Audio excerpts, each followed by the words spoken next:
Kalau ngomongin motor bebek legendaris, nama Honda Revo pasti udah nggak asing di telinga pecinta otomotif Indonesia. Tapi pernah dengar Revo AT? Yap, Revo dengan transmisi otomatis. Motor ini cukup unik karena coba menjembatani pengguna motor bebek dan matic. Sayangnya, Revo AT hanya sebentar mengaspal di jalanan. Honda Revo AT merupakan salah satu varian paling unik yang pernah diluncurkan oleh PT Astra Honda Motor. Diluncurkan pada tahun 2010, Revo AT hadir sebagai jawaban bagi mereka yang menyukai desain motor bebek, tetapi menginginkan kenyamanan berkendara ala motor matic. Saat itu, pasar sepeda motor matic sedang naik daun, sementara motor bebek masih punya pasar setia.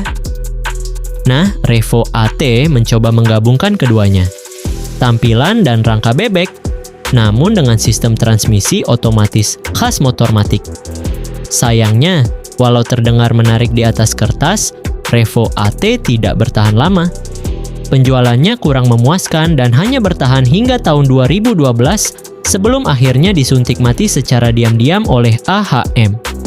Secara teknis, Revo AT dibekali mesin 109 cc 4 tak SOHC berpendingin udara dengan tenaga sekitar 8,3 PS di 7000 rpm dan torsi maksimal 8,3 Nm di 4000 rpm.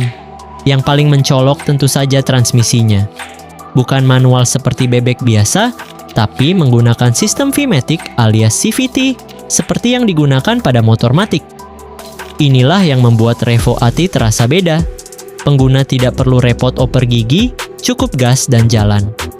Bodinya tetap khas Revo, ramping dan ringan, membuatnya cocok digunakan untuk aktivitas harian di kota. Motor ini juga dilengkapi rem cakram di depan dan tromol di belakang, serta memiliki starter elektrik dan kick sebagai opsi cadangan. Keunikan utama dari Revo AT terletak pada identitasnya yang nanggung tapi menarik. Ia bukan bebek murni karena tidak pakai gigi, tapi juga bukan matic sejati karena tampilannya masih sangat bebek. Bagi sebagian orang, ini adalah kombinasi sempurna. Kenyamanan matic dalam bentuk bebek. Tapi bagi kebanyakan konsumen saat itu, justru ini membingungkan. Alhasil, banyak yang lebih memilih motor matic konvensional seperti Beat atau Vario.